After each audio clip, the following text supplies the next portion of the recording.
No solo las finanzas provinciales se beneficiarían, sino también las nacionales, por la mayor recaudación de los derechos de exportación generada por la mayor producción y exportación de productos agropecuarios. Estos impuestos, en el caso de la Argentina, a pesar de lo que se dice, no son distorsivos si es que la curva de demanda mundial que enfrenta nuestro país tiene una elasticidad menor que infinito, como efectivamente es el caso.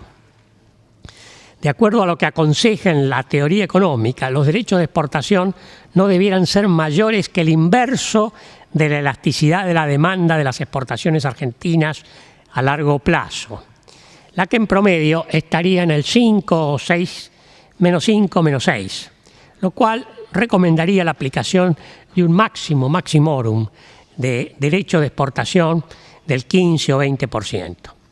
En la medida en que la recaudación de estos derechos contribuye a crear un superávit fiscal que permita comprar con recursos genuinos el excedente de oferta de divisas provenientes de las mayores exportaciones sobre las importaciones, estos derechos determinarían un tipo de cambio más competitivo y, por lo tanto, no perjudicarían al sector agropecuario. El sistema, el impuesto, sería más que compensados por un tipo de cambio más competitivo, pero darían un poderoso incentivo a la exportación de la agroindustria y de la industria misma. El tema es muy extenso y excede el marco de esta ponencia. El tema, me refiero a los derechos de exportación. Pero baste decir que de esta manera se contribuirá a mover nuestra economía hacia el óptimo de Pareto, es decir, como dicen los economistas en la jerga que tenemos, que la tasa marginal de sustitución en el consumo sea igual a la tasa marginal de transformación en la producción, tal cual enseña la nueva disciplina llamada análisis económico del derecho. Este es un viejo principio de la economía que en nuestro país a veces se olvida. El impuesto a la tierra libre de mejoras en el ámbito rural contribuiría a bajar el valor de la tierra, con lo cual la hará asequible a los que la quieren trabajar. Para compensar a los agricultores por la pérdida del valor de sus tierras, convendría implementar, en el más largo plazo, un plan de autopistas y ferrocarriles, como el propuesto por el doctor Guillermo Laura, el que induciría una rebaja de alrededor del 20% en los costos de transporte de las cosechas y de la producción agropecuaria en general. Para llevar a cabo la reforma que proponemos, los gobiernos nacional y provinciales deberían actuar coordinadamente con un criterio de largo plazo y no movidos por urgencias presupuestarias circunstanciales, como parece ser el caso actual de la provincia de Buenos Aires, donde está a consideración un aumento considerable del impuesto inmobiliario, que podría llegar hasta el 2000%, pero lamentablemente sin coordinar con el ámbito nacional ni municipal, sin derogar el impuesto nacional a los bienes personales, que es otro impuesto inmobiliario básicamente, sin poner coto a la proliferación de tasas municipales, que en realidad son impuestos, y además aparentemente manteniendo la gravación y la imposición a las mejoras. Un esquema así, hecho por razones circunstanciales, es predatorio y arruinaría la productividad. Sostenemos en esta ponencia que el impuesto a la tierra libre de mejoras debiera ser aprobado por una ley del Congreso Nacional como contribución directa por tiempo determinado, como lo autoriza el artículo 75, inciso segundo de la Constitución Nacional. Pero el impuesto debería ser recaudado por las provincias. Antiguamente, cuando se estableció nuestra Constitución, la Constitución histórica, en el año 1853, 1860, las contribuciones directas era ni más ni menos que la contribución territorial, era el impuesto inmobiliario. O sea que estamos aplicando la interpretación originaria de Juan Bautista Alberdi, de Sarmiento y todos los próceres que trabajaron en la redacción de esta Constitución al exponer esta tesis. Las tierras deberían ser evaluadas científicamente a su valor venal libre de mejoras. La tasa del impuesto, a mi juicio, debería ser del 2% anual, pagadero en 6 cuotas anuales dentro del año, ¿no? Es decir, mensuales dentro del año. El impuesto anual debe ser considerado, a mi juicio, como pago a cuenta del impuesto a las ganancias, que es un impuesto nacional, para contrarrestar también la evasión de este último impuesto. Es crucial definir el concepto libre de mejoras. Esto es fundamental. Se refiere a las construcciones, edificios, alambrados, aguadas, galpones, molinos, sistemas de riego, canales, caminos, árboles plantados que se encuentran dentro del predio de que se trate. Estos deben quedar totalmente excluidos de la evaluación fiscal. Se trata de evaluar al predio pelado, en estado salvaje, pero sí deben tenerse en cuenta las mejoras de predios vecinos que confieren valor económico al propio. La tierra debe evaluarse en función de los caminos, calles, autopistas, construcciones vecinas, jardines, que, aunque ajenos al predio de que se trate, lo hacen más valioso. La idea es que el contribuyente individual que haga mejoras en su propio predio no pague impuesto por ellas, de manera que se sienta estimulado a hacerla.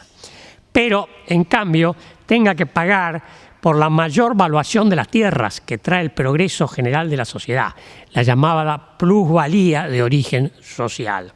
En otras palabras, debe pagar por el mayor valor que pueda recibir su tierra, por el desarrollo económico general, por las mejoras efectuadas por sus vecinos en predios ajenos, incluso las mejoras que hace el Estado nacional, provincial o municipal en las cercanías de su predio.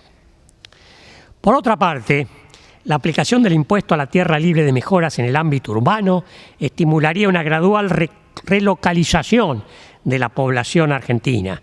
Como se dijo inicialmente en esta conferencia, sufrimos por una concentración enorme de habitantes en la ciudad de Buenos Aires y en el Gran Buenos Aires. Esto hay que modificarlo y el impuesto a la tierra libre de mejoras puede ser un factor importantísimo para relocalizar la población del país en el largo plazo. Esto ocurriría porque en el interior, en las ciudades del interior, se pagarían impuestos mucho menores en relación a los que habría que pagar en la capital federal y en el Gran Buenos Aires. También se incentivaría el uso inmediato de los terrenos baldíos y el mejoramiento de las propiedades existentes en todo el país, desde que las mejoras, repito, estarían exentas del impuesto. Todo ello daría un poderoso impulso a la industria de la construcción, actividad creadora de empleos por excelencia, porque no solamente se trata de los ladrillos y el cemento, sino de la industria del mueble, de la industria de los artefactos eléctricos y de una cantidad enorme de industrias relacionadas con la vivienda. Incidentalmente, para reforzar este impacto del impuesto inmobiliario, el impuesto a la tierra libre de mejoras, convendría acompañar el establecimiento del impuesto con la derogación de la prohibición que existe en nuestro país de la indexación de las deudas. Además, habría que sanear el INDEC, que es el Instituto Nacional de Estadísticas y Censos, cuyos números están distorsionados. Y, por otra parte, en la misma ley, fomentar la difusión de hipotecas indexadas con el índice de variación salarial. Concomitantemente, implementar la emisión por el Banco Hipotecario Nacional, el Banco de la Nación y los bancos provinciales de cédulas hipotecarias indexadas para crear un título de valor en el mercado local que financie el 80% del valor de las viviendas y mejoras a largo plazo con bajas tasas de interés real. De esta manera, al crear una alternativa de inversión en el país, se desalentaría la compra de dólares, con lo cual se obtendría un beneficio adicional al frenar la enorme fuga de capitales, sangría que afecta en estos momentos a nuestro país y que, según los mismos cálculos oficiales, en los últimos 5 años superaría los 50.000 millones de dólares. Tenemos que conseguir que este dinero se reinvierta en el país, para lo cual, bueno, el sistema del impuesto a la tierra libre de mejoras y el establecimiento de un sistema de hipotecas indexadas haría un gran favor. Repito, el impuesto a la tierra libre de mejora del 2% sobre el valor venal debería computarse como pago a cuenta de ganancias. Esto es una condición sine qua non para el éxito de la reforma fiscal que proponemos. Como el impuesto a la tierra libre de mejoras es imposible de evadir y debe pagarse inexorablemente, su establecimiento y su cómputo como pago a cuenta ayudaría a la nación a reducir la evasión en el impuesto a las ganancias. En efecto, una gran cantidad de potenciales contribuyentes no inscriptos en este impuesto verían la conveniencia de inscribirse para aprovechar dicho pago. De la misma manera, una legión de monotributistas encontraría conveniente pasar al régimen general de pago de impuestos para aprovechar precisamente el pago a cuenta. Según la CEPAL, la Comisión Económica para la América Latina, la evasión impositiva en el impuesto a las ganancias en la República Argentina es una de las más altas del globo y alcanza al 49,7%. Es decir, que habría que duplicar el impuesto a la recaudación si todo el mundo pagara este impuesto. No pretendo que lleguemos a ese óptimo, pero yo creo que con un buen sistema de pago a cuenta del impuesto podemos reducir la tasa de evasión a una meta más normal del 20-25%. Las debilidades del sistema impositivo argentino no solamente radican en los impuestos legislados, que en la práctica no se cobran en desmedro de la ley y de la justicia distributiva. Hay un grave problema en la llamada correspondencia fiscal. En efecto, el régimen de coparticipación vigente determina que los gobiernos provinciales gastan más de lo que recaudan. Es decir, gastan impuestos que recauda el Estado Nacional, recaudación que les viene de arriba. Esto atenta contra el federalismo y el poder político mismo de las provincias. Es decir, que los gobiernos provinciales argentinos tienen mayores responsabilidades de gasto que de recaudación, lo que conduce a comportamientos fiscales no responsables, a un desincentivo a recaudar y por lo tanto a una mayor evasión. Con el sistema que proponemos se respaldaría la autonomía provincial al fortificar la recaudación por las provincias de un impuesto tradicionalmente local pero legislado nacionalmente. Resumiendo y reiterando muchos conceptos, como consecuencia de las anteriores consideraciones queda claro que una reforma del sistema impositivo argentino que establezca un impuesto nacional del 2% anual al valor venal de las tierras urbanas y rurales libres de mejoras tendría consecuencias sinérgicas importantes para el aumento de la producción agropecuaria, la expansión de la industria de la construcción, la creación de empleos, la mejora de la recaudación impositiva provincial, municipal y nacional incluso. Además de promover la correspondencia fiscal, la reducción de la evasión y la justicia distributiva. Para cumplir estrictamente con las prescripciones constitucionales, la recaudación de este impuesto debería tener como asignación específica, porque así lo dice la Constitución, para que no entre en las arcas nacionales, habría que darle una asignación específica. Bueno, la asignación específica sería a la seguridad y a la educación en las provincias y el alumbrado, el barrido, la limpieza en los municipios y todas las otras demás funciones municipales. Para que el impuesto a la tierra libre de mejoras que proponemos no resulte en una sobrecarga insoportable sobre los contribuyentes, su pago, reitero hasta el cansancio, debería ser considerado como pago a cuentas del impuesto a la ganancia y debería estar acompañado por la derogación del impuesto a los bienes personales. De esta manera, la legislación que proponemos sería extremadamente conveniente para las provincias y municipalidades y ayudaría al organismo nacional recaudador al control de la evasión en el impuesto a las ganancias, evasión que, repito, llega casi al 50%. Sobre la base satelital, los registros catastrales de todo el país, con el apoyo del Consejo Federal del Catastro, que ya existe y fue creado por la ley reciente 26.209, el Poder Ejecutivo Nacional debería realizar el avalúo, como dice la Constitución, proporcionalmente igual en todo el territorio de la Nación de las tierras libres de mejoras y suministrar dicho avalúo a las provincias y a la Ciudad de Buenos Aires. En el caso de los predios rurales, el avalúo científico y, como dice la Constitución, repito, proporcionalmente igual, efectuado por el Estado Nacional, debería ser suplantado, podría ser suplantado a voluntad por la autoevaluación del contribuyente, pero para las tierras rurales.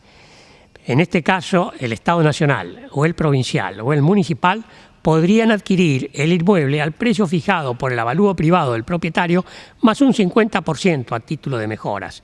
Luego el Estado correspondiente procedería a su reventa por licitación a quienes deseen la tierra para trabajarla.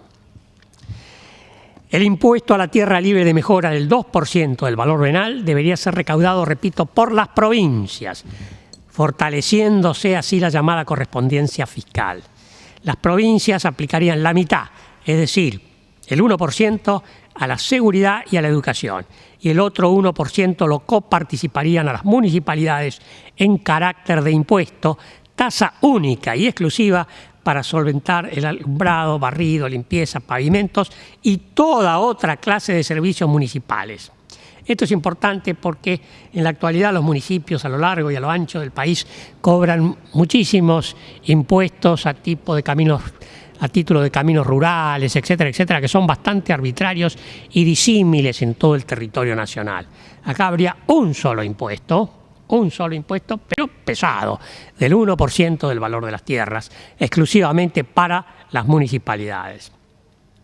Simultáneamente, con la ley del Congreso de aprobación de este impuesto, se debería aprobar también otra ley. En otra ley, el llamado Plan Laura. Ya está escrita la ley, está todo preparado, o Plan Promit, de autopistas y ferrocarriles para ayudar a devolver valor a todas las tierras del país y consolidar la unión nacional. Una tercera ley debería derogar la prohibición de indexar, estipulada en la ley antigua de convertibilidad del año 1991, la ley 23.928, que en este punto está todavía vigente. Y además recrear la cédula hipotecaria como título nacional indexado con el índice de variación salarial para financiar la vivienda y las mejoras sobre los inmuebles en todo el país y así promover la creación de empleos. De esta manera se brindaría un instrumento de ahorro para financiar la sangría que representa, repito, la fuga de capitales por la vía de la compra de dólares por parte del público ahorrista. Para llevar a cabo la reforma que proponemos, los gobiernos nacional y provinciales debieran actuar coordinadamente con un criterio de largo plazo y no movido por urgencias presupuestarias circunstanciales, como parece ser el caso que se está tratando actualmente en la provincia de Buenos Aires. Bueno, yo con esto he cumplido la media hora, dejo pendiente mi propuesta y quedo a las órdenes de ustedes por si hay preguntas sobre esta propuesta concreta. Muchas gracias, señoras y señores.